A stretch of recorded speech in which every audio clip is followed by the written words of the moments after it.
إن الحمد لله نحمده ونستعينه ونستغفره ونعوذ بالله من شرور أنفسنا ومن سيئات أعمالنا. من يهده الله فلا مضل له ومن يضلل فلا هادي له، وأشهد أن لا إله إلا الله وحده لا شريك له، وأشهد أن محمدا عبده ورسوله. أما بعد، فإن خير الحديث كتاب الله، وخير الهدي هدي محمد صلى الله عليه وسلم، وشر الأمور محدثاتها، وكل محدثة بدعة، وكل بدعة ضلالة، وكل ضلالة في النار. يا أيها الناس اتقوا ربكم الذي خلقكم من نفس واحدة وخلق منها زوجها وبث منهما رجالا كثيرا ونساء، واتقوا الله الذي تساءلون به والأرحام إن الله كان عليكم رقيبا. يا أيها الذين آمنوا اتقوا الله حق تقاته ولا تموتن إلا وأنتم مسلمون. يا أيها الذين آمنوا اتقوا الله وقولوا قولا سديدا يصلح لكم أعمالكم ويغفر لكم ذنوبكم، ومن يطع الله ورسوله فقد فاز فوزا عظيما. اللهم صل على محمد وعلى آل محمد كما صليت على إبراهيم وعلى آل إبراهيم إنك حميد مجيد. اللهم بارك على محمد وعلى آل محمد كما باركت على إبراهيم وعلى آل إبراهيم إنك حميد مجيد. محترم المقام، قابل عزت احترام بزرگ دوستوں، پردہ نشین خواتین، یہ رب العالمین کا فضل و احسان ہے کہ جس نے ہمیں پھر یہ عید الفطر کی نماز باجماعت ادا کرنے کی توفیق بخشی. بزرگ دوستوں، تمام کی تمام تعریفیں صرف اس اللہ کے لیے چاہیے جو اپنی ذات میں، جو اپنی صفات کے اندر اور اپنی ذات کے اندر تنہا، یکتا اور بے مثال و لازوال ہے، جس کا کوئی شریک نہیں. اور لاکھہ اربہ اور خربہ درود و سلام نازل ہو جناب محمد رسول اللہ صلی اللہ علیہ وسلم پر کہ جن کے بے شمار احسانات ہم لوگوں پر ہے. بزرگ دوستو، رب العالمین کا ارشاد ہے، اللہ تبارک و تعالیٰ قرآن کریم کے اندر ارشاد فرما رہے ہیں، یا ایھا الذین آمنوا اتقوا اللہ ولتنظر نفس ما قدمت لغد واتقوا اللہ ان اللہ خبیر بما تعملون. اللہ تبارک و تعالیٰ ارشاد فرما رہے ہیں، اے ایمان والو، اے ایمان والوں سے خطاب ہے، اے ایمان والو واتقوا اللہ، کہ آپ کیا کرو؟ اللہ سے ڈرو. اللہ سے ڈرنے کا حکم آیا ہے. اور پھر ہے وَلْتَنْظُرْ نَفْسُ مَا قَدَّمَتْ لِغَدٍ، کہ ہر آدمی کو یہ دیکھنا چاہیے، ہر انسان کو یہ دیکھنا چاہیے کہ میں نے اپنے سے آگے کیا بھیجا. میں نے اپنی زندگی میں جو میری زندگی گزر رہی ہے، میں اپنے آگے کیا بھیج رہا ہوں. پھر ارشاد فرمایا واتقوا اللہ، کہ اللہ سے ڈرتے رہو. ان اللہ خبیر بما تعملون، کہ بے شک اللہ تبارک و تعالی جو کچھ آپ کر رہے ہیں ان تمام چیزوں سے باخبر ہے. اللہ تبارک و تعالی ایک ایک ذرے سے باخبر ہے. آپ کا ہر عمل، آپ کی ہر حرکت کو اللہ تبارک و تعالی جانتے ہیں. اس سے کوئی بھی چیز پوشیدہ نہیں ہے، چھپی ہوئی نہیں ہے. حضرت ابو ہریرہ رضی اللہ تعالیٰ عنہ فرماتے ہیں کہ رسول اللہ صلی اللہ علیہ وسلم نے فرمایا، بزرگ دوستوں، رمضان المبارک کا مہینہ ہم سے رخصت ہو گیا. یہ رحمت کا بہار جو ہمارے اوپر چل رہی تھی، یہ بہار ختم ہو گئی. نہ معلوم اگلے سال ہم میں سے کون ہوگا اور کون نہیں ہوگا. پچھلے سال ہمارے ساتھ کتنے لوگ تھے، لیکن اس سال وہ ہمارے ساتھ آج شریک نہیں. لہذا ہم نے جو کچھ اس رمضان المبارک مہینے کے اندر کیا، ہمیں معلوم ہونا چاہیے کہ ہم نے کتنا کمایا اور کتنا کھویا، ہم نے کتنا فائدہ اٹھایا اور کتنا نقصان دیا. رمضان المبارک کا یہ پیغام ہی ہوتا ہے کہ یہ 12 مہینے کے لیے ایک ٹریننگ کا مہینہ ہوتا ہے. اگر ہم نے اس رمضان المبارک کے اندر اپنی تربیت کر لی ہوگی تو شاید ہم 12 مہینے کامیاب ہو جائیں گے۔ اگر ہم نے رمضان المبارک کے اندر اپنے آپ کو پھر بھی اسی غفلت کے اندر رکھا ہوگا۔ میں نے کل بھی جمعہ کے موقع پر ایک حدیث بیان کی تھی، رسول رحمت صلی اللہ علیہ وسلم نے فرمایا کہ بہت سے لوگ ایسے ہوں گے جو روزے دار ہوں گے، جنہوں نے سحری کھائی ہوگی، جنہوں نے افطار کیا ہوگا، لیکن ان کو بھوک کے سوا کوئی چیز حاصل نہیں ہوئی۔ اور بہت سے لوگ ایسے ہوں گے جنہوں نے پوری رات شب بیداری کی ہوگی، پوری رات قیام کیا ہوگا، لیکن شب بیداری کے علاوہ ان کو کوئی چیز حاصل نہیں ہوگی۔ رسول رحمت صلی اللہ علیہ وسلم نے فرمایا بہت سے لوگ ایسے ہوں گے۔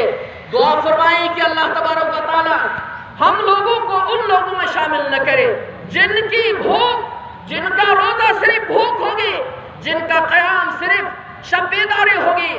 اللہ تبارک و تعالی ہمیں اپنی خاص رحمت سے نوازے، اور جو لوگ دنیا سے گزر چکے ہیں ان کی مغفرت فرمائے، جو پچھلے سال ہمارے ساتھ شریک تھے لیکن اس سال نہیں ہے، دعا کیجئے اللہ تبارک و تعالیٰ ان سب کی مغفرت فرمائے، سب کو جنت الفردوس کے اندر جگہ فرمائے، سب کی قبروں کو نور سے منور فرمائے۔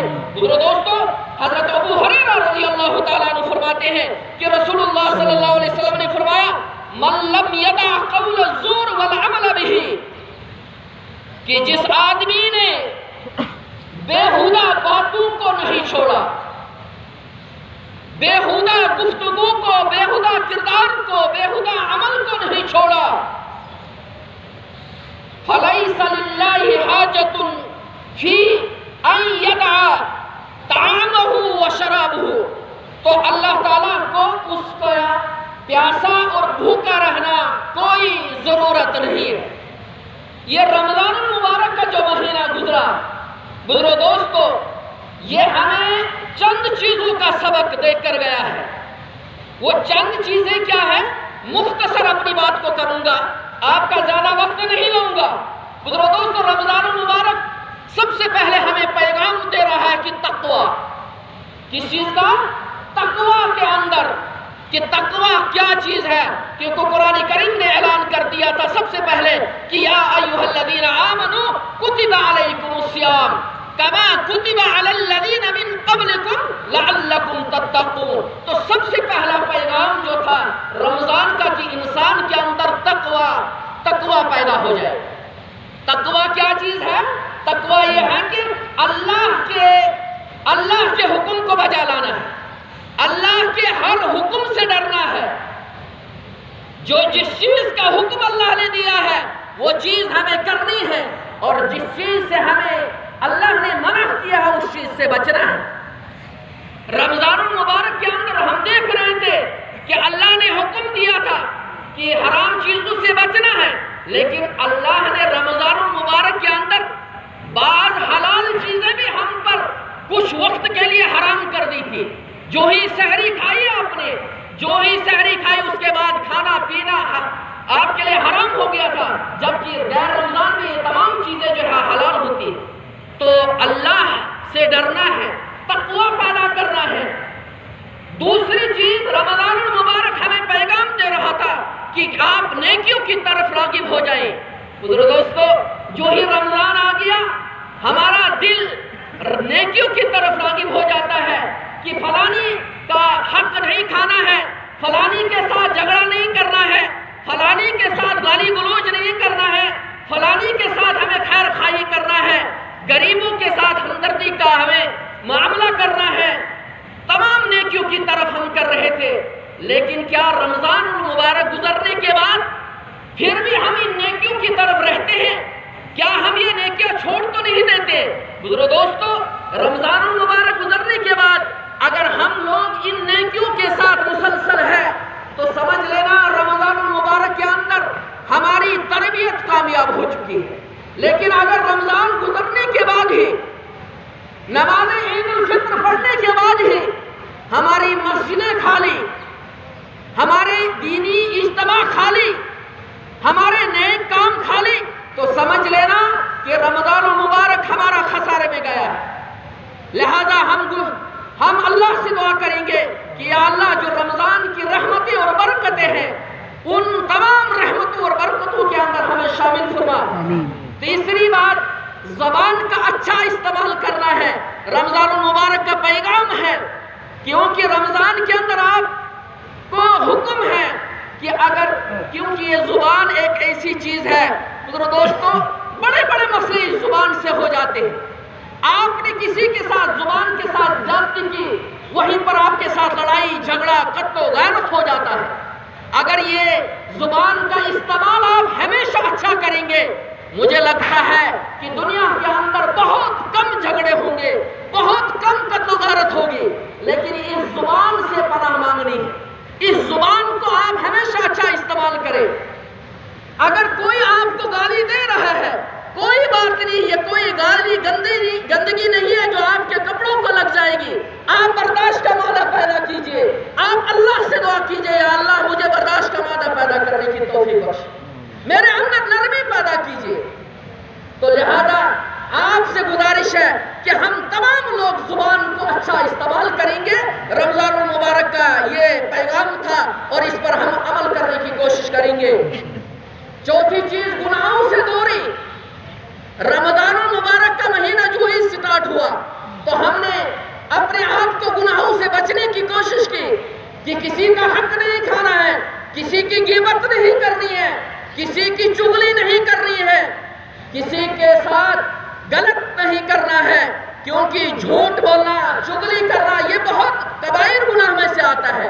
لہذا اور برے خواہشات سے بچنا ہے۔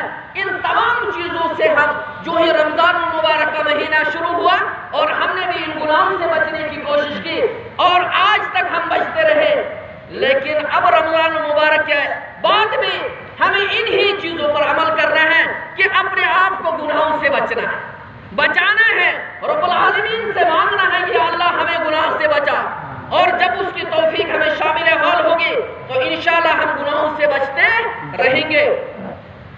پانچویں چیز، خواہشات پر کنٹرول کرنا۔ رمضان المبارک کا پیغام تھا کہ خواہشات پر کنٹرول کرنا ہے، یہ رمضان کا پیغام ہے۔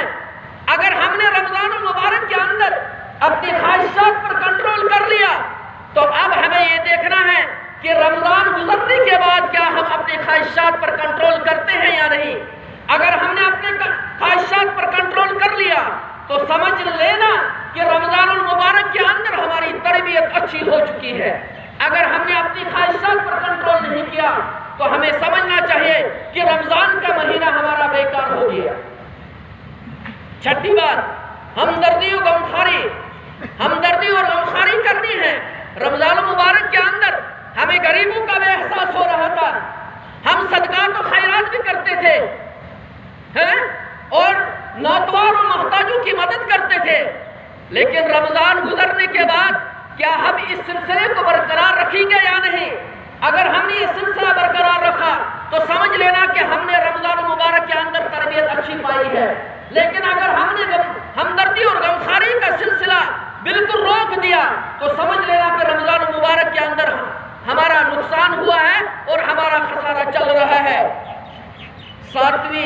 ساتواں جو پیغام تھا رمضان المبارک کا وہ تھا جذبہ اخوت۔ جذبہ اخوت یہ تھا کہ آپ دیکھ رہے ہیں کہ پوری دنیا کے اندر اجتماعیت تھی، سحری کا وقت پوری دنیا میں چل رہا تھا، تمام مسلمان اکٹھے سحری کر رہے تھے، افطار تمام لوگ اکٹھے کر رہے تھے، صدقہ و خیرات اسی مہینے میں سب کر رہے تھے، تراویح اسی مہینے میں چل رہی تھی۔ یہی اجتماعیت ہے اور اجتماعیت کے اندر طاقت ہے۔ تو اگر ہم نے رمضان المبارک کے بعد میں اجتماعیت کو برقرار رکھا تو سمجھ لینا کہ ہمارا رمضان المبارک کا مہینہ اچھا گزرا اور ہماری ٹریننگ اور تربیت اچھی ہوئی۔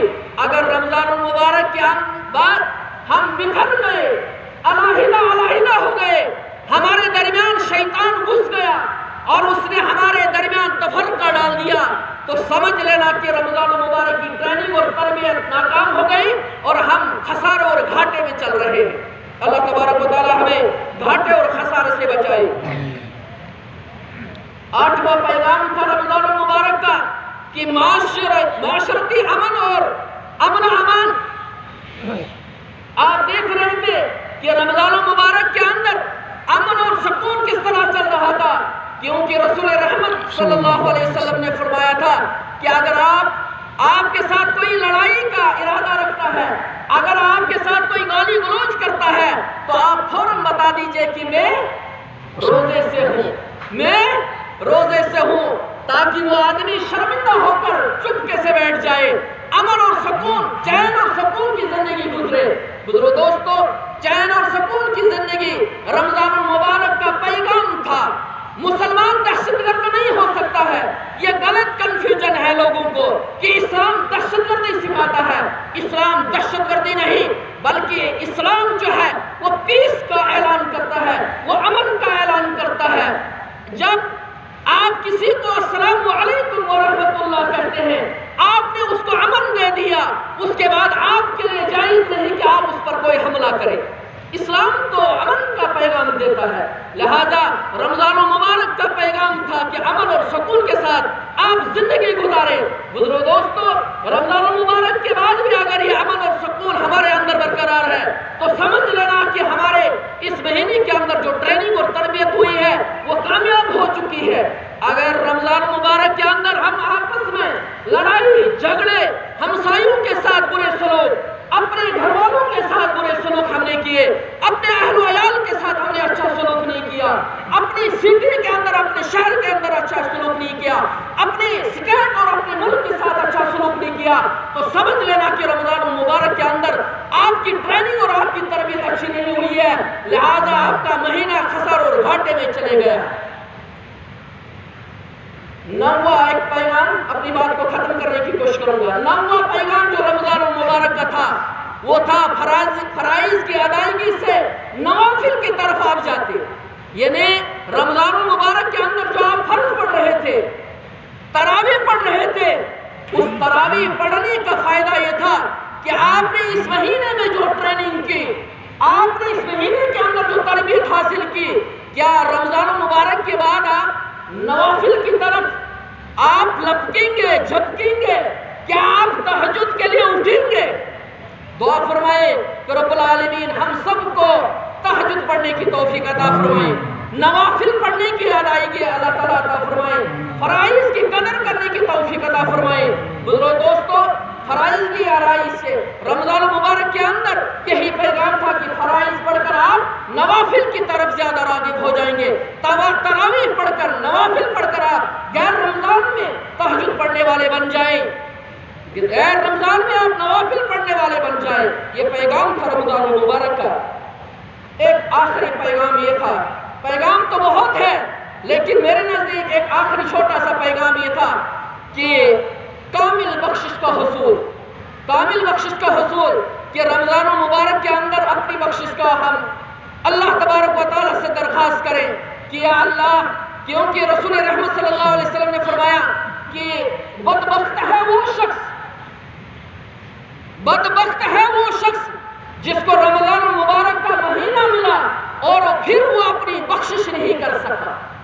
رمضان المبارک کا مہینہ ملا لیکن وہ اپنی بخشش نہیں کر سکا، لہذا ہم دعا کریں گے رب العالمین سے کہ یا اللہ ہماری گناہوں کی مغفرت فرما، یا ہماری خطاؤں سے درگزر فرما، ہماری قصوروں کو معاف فرما، ہماری لغزشوں کو معاف فرما، یا اللہ جتنے بھی مسلمان مرد عورت گزر چکے ہیں تماموں کی مغفرت فرما، تماموں کی خطاؤں سے درگزر فرما، تماموں کی قبروں کو نور سے منور فرما، یا اللہ جتنے بھی بیمار ہیں تماموں کو شفاء کلی عطا فرما، یا اللہ جو ہسپتالوں میں یا گھروں میں بیمار پڑے ہیں یا اللہ تمام کو شفاء کلی عطا فرما، یا اللہ اس